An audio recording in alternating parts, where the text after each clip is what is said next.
You know what? Call me the Sparking Zero hater if you want to, but it's about high time somebody take these Sparking Zero Glazers to task. I'm tired of looking at all these people try to defend this game for its grimy practices. Dragon Ball Sparking Zero has got to be the most pathetic Dragon Ball game of all time. It's completely disappointing, but I think what really gets people and what has the community, the Dragon Ball games community, in an uproar is the DLC. So, for example, you've seen as of late, a lot of people are upset that it appears as though the movie characters and the GT characters are going to be relegated to DLC. And of course, you got the Sparking Zero Glazers who they are feigning ignorance. Oh no, don't get me wrong. They have zero brain cells, so they are ignorant, but they're acting coy. They're acting gullible. They're acting like they don't know. Well, why are you mad? You know every game is going to have DLC. That's not the point. Nobody's mad at a game for having DLC. But there's ethical DLC, and then there's just grimy, disgusting DLC. Look, what's ethical DLC?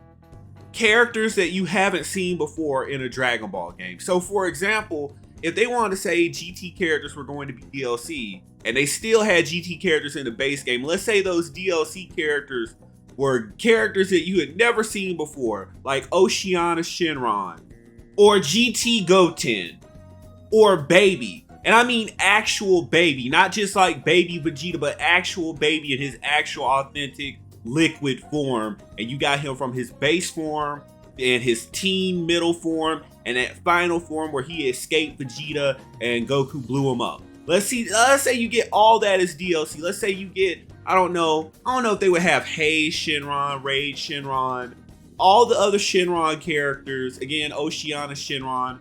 Let's say just for the hell of it, you got Hellfighter 17. Let's say you got an outfit that transformed Android 18 into her GT alt. Let's say you got all of that, right, as DLC characters.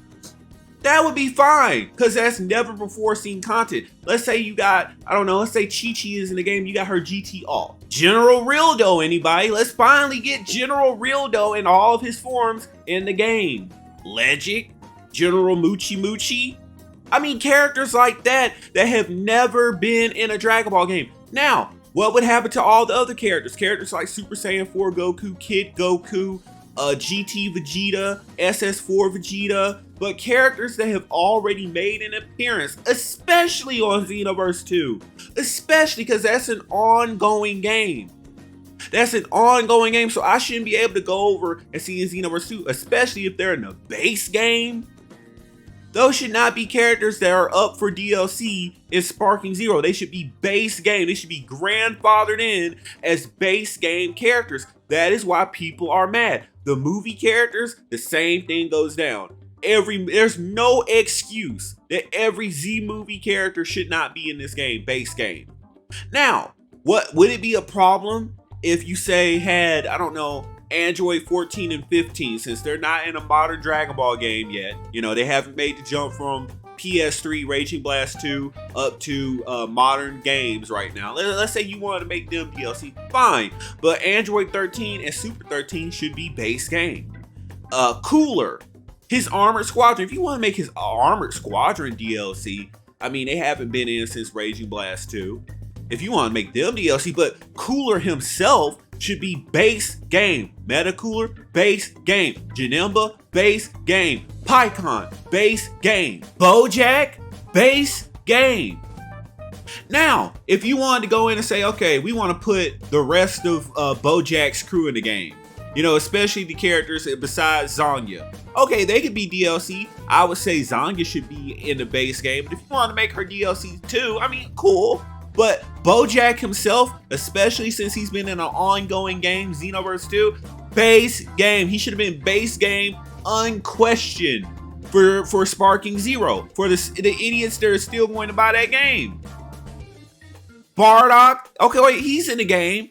But Thasha should have been in the game. And then if you want to go and you want to make ethical DLC and say, you know what? We bring in the rest of Bardock's crew. Tora, Shuges, Borges. We're going to put them in the game? Okay, cool. Do your thing. Go ahead and do your thing. Put them in. There's a right way and a wrong way to do things. And we're letting you know you chose the wrong way. You're gutting your paywall. You're not making DLC. Sorry, there's not a new anime for you guys to gut for content. I mean, you're doing the whole Dragon Ball Diamond thing, but you know that's going to be a hit or a miss because number one, it's not going to be over 50 episodes. I heard it's going to be like, what, 12 episodes? And people really don't care about it because of what they're doing, making Goku a kid again, making Vegeta a kid again. No one really cares about chibi Dragon Ball. Not for real, for real. Nobody cares. But, you know, I'm sorry there's not a Dragon Ball Super right now for you guys to make a DLC off of. But I like how people, and besides talking about the roster, I love how people act like the game has to have DLC for the game to stay alive. No, if your game sucks dick, yeah, it might need to have jingling keys, DLC, but no, DLC is not supposed to be what keeps the game alive. You are supposed, like Xenoverse 2, we still play Xenoverse 2 whether DLC is coming or not. Now, we will say to developers, look, if you build it, we will come. If you make the DLC, we want more characters, we want more content, we're still playing this game, we're still supporting it. Make more content, we'll give you more money. But I see the psychology forming from certain people that, no, it keeps games alive. That's the only way you got to make deals. No, if your game is good, people will play that shit every day. It doesn't matter. I remember I was playing Rage of Blast 1 and Rage of Blast 2 every day. Thousands, if not millions of people were playing those games day in and day out. Storm 2, Storm 3, day in and day out because the games were good. If the game is good, the DLC is supposed to be the icing on top. It's not supposed to be the main cake where you cut half the cake in half and then we'll paywall half of the cake or over half of the cake, and we'll try to get what they're doing. They've always wanted to make the base price of a game $100, $200, right? So this is their little crafty way of doing it because I guarantee you, and I'll take you all the way back to Street Fighter Cross Tekken. Everybody remember how they screwed that up? And they got caught with the DLC being, DLC keys. All the DLC was on the disc, and people got introduced to the concept of data miners who were able to go on and expose Capcom for being grimy, for being disgusting, for paywalling content. You know what got learned from that situation? They got craftier. They didn't learn how to better serve the consumer. All they did was like, okay, we won't put the DLC on the disc. We'll just put it on the server because we're not working on anything. Not actually. We just took stuff out. Because all it is asset recycling, especially on Dragon Ball games. What are you doing? You're just taking animations, updating them to the current graphics model, and that's it. But you're not making stuff from scratch. I mean, you got the benefit of it being an anime, so you really don't have to remake everything. You should. Old Dragon Ball games used to. Sometimes characters would get moves from the video games, and it would show up in the anime later if they did make a reappearance. But not this time, because all they're doing is recycling shit, reusing assets, and they have the audacity to paywall this stuff. It's not DLC, it's paywalling. We're not using the term DLC. DLC is for new content, new characters, not taking, oh, we forgot to put Z Broly in. Maybe if you wait for, nah, motherfucker, put him in the fucking base game. Bojack, base game. Turles, base game. Quit playing with us. They don't do that. They don't pull that stuff overseas. In the Japanese game, they don't do that stuff over there. They even got all the Gods of Destruction. But they're too busy recycling. Well, Turles might be DLC. No, he should be base game. And everyone should be disgusted and they should stop supporting this stuff. This is not DLC. This is called paywalling. Let's use the appropriate terms. Paywalling. Well, they forgot to put Android 13. They didn't forget shit. They're paywalling him. Paywalling him. To keep you on the hook for a trash ass game that's full of glitches, that's probably got a shitty online netcode. And of course, in all that, you have people coming over to Xenoverse 2 like, well, doesn't Xenoverse 2 have stuff that's DLC? The situation with DLC in Xenoverse 2 is different. Xenoverse 2 doesn't have a choice because it's still rebuilding what was lost from Raging Blast 2 and BT3. The difference with Sparking Zero is they're removing stuff that is already in Xenoverse 2 and they're making it DLC again. It is grimy and disgusting. Look, Baby Vegeta is going to be DLC in Sparking Zero. SS4 Goku is going to be DLC in Sparking Zero, but you can get those characters in the base game of Xenoverse 2. GT Vegeta, base game of Xenoverse 2, gonna be DLC in Sparking Zero. That is disgusting and no one should tolerate it. No one should tolerate that trash. Again, with Xenoverse 2, it's just different because it was the game that was rebuilding from Raging Blast 2 and BT3. They don't have a choice. And at least they were featuring new characters. We never had a GT Vegeta before. They always skipped him for some reason, right? So we got him and we're waiting for other characters. But in the meantime, Sparking Zero is over here. Well, you know how Bojack is in the game over there, removing them. Oh, you know how Vados is in the game. She's not over here, but she'll be DLC. So, wait, stay hooked on our game to find out. No, because guess what? You're not the only arena fighter in town. Now, Sparking Zero may have gotten away with this if Xenoverse 2 didn't exist, but with Xenoverse 2 existing, those are two Dragon Ball arena fighters. This is not like comparing Dragon Ball Fighters to Xenoverse 2 or Dragon Ball Fighters to Sparking Zero. There is no excuse for it. If I want to play Bojack in an arena fighter, I will play him over in Xenoverse 2. I will not support them continuously taking out characters and putting them back behind a paywall, acting like they're fucking slick. If you want DLC, use some neurons in your brain and look at what we don't have at all. Oh, you don't have Crusher Core, you don't have the rest of Bardock's crew, you don't have GT Goten, you don't have Fasha, you don't have Oceana Shenron, Bulla, you want something from Dragon Ball Fusions like Bullpen. Oh,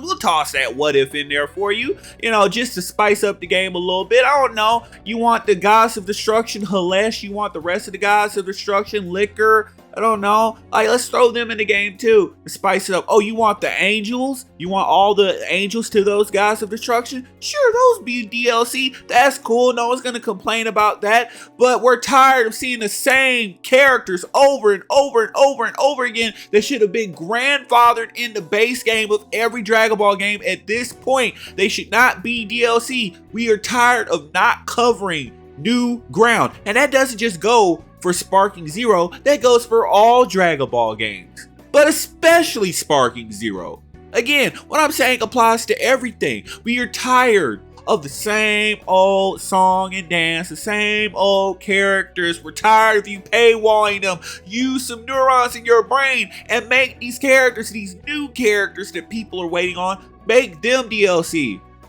I'd love to play as Grand Priest, make him DLC. Well, they didn't show moves. You're a video game. No one's holding you to that. You are a video game. Use some fucking creativity. Take what you know about the character and make a unique video game exclusive moveset based upon the themes of the character, based upon the motif of the character. Use your neurons, idiots. I know you'll probably have to get it cleared with the official license holders, but going off the fact you're going to be paying them lots and lots of royalties, I'm pretty sure they're not going to give a damn. Do some work. Quit being lazy. $200 for this piece of crap game, and you sit on here, we don't know, we're just going to paywall old content. Fuck you. I'm not paying for your piece of trash Dragon Ball game, paywalling the same old stuff again and again and again and again and again, paywalling old characters that should already be in. Fasha should be base game, off rip. Garlic Jr., base game, off rip. Especially this supposedly being the direct sequel to BT3. Shut the fuck up, you fucking liars. Scammers. That's what you are. And anybody with a functioning brain that is capable of cognitive thought should not be buying this game at all. If you're a sparking zero brain cell, you are the problem. If you are still glazing and defending the DLC of this game, you are the problem to all Dragon Ball games. Because this is why they keep on trying this stuff. Because there's not enough people that are vocal about speaking out against this, so they just keep on getting worse. They just keep on getting worse. We should not be tolerating this in 2024. It should not be a flex to have second form Frieza and third form Frieza in a Dragon Ball game. Quit gating content. Quit paywalling content and just put everything that belongs in the game, put it in the game. Quit being lazy. Quit being lazy. Well, we only have a limited amount of space. Bitch, you're on Blu-ray disc. You can put more in the game. Quit being lazy. It does not take that much to put them in the game. You just don't want to. You just take advantage of gullible idiots who want to give you goodwill that you have not earned in a very long time. And you take advantage of that to paywall old content. It is disgusting what you're doing. You're making people regret supporting you because you used to be a trustworthy brand. And now you're paywalling old content. You're gutting and paywalling old content that's probably already on the disc, would be on the disc, but you took it off because again, you remember the Street Fighter Cross Tekken situation, so you're pulling off the game. It's already done.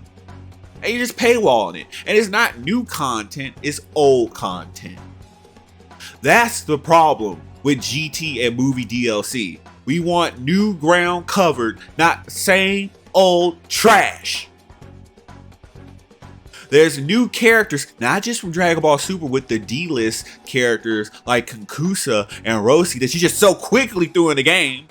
We want characters that we've never seen before. Hell, I would want those filler Saiyans from when the Earthlings went in Mr. Popo's room and they fought the little. I would want them before the D-list Dragon Ball Super characters that you picked out. But again, am I bothered by extra content? Am I bothered that they're there? The only aspect that really bothers me is that you put them in over characters that people actually wanted, like a Garlic Jr., like a Fasha. Hell, you didn't have the neurons to say, well, you know what? We could put the first female Pride Trooper in here. Let's put Coquette in the game. You know, let's complete the set of the Dragon Ball Super Broly movie. Let's put Chile in the game. Because, you know, everyone loves her. She's in all the memes. Let's put Android 21 and Majin 21 in the game. Everyone loves them. Nah. Let's just be trash and paywall old content. This isn't DLC. This is Dragon Ball Sparking Zero paywall content.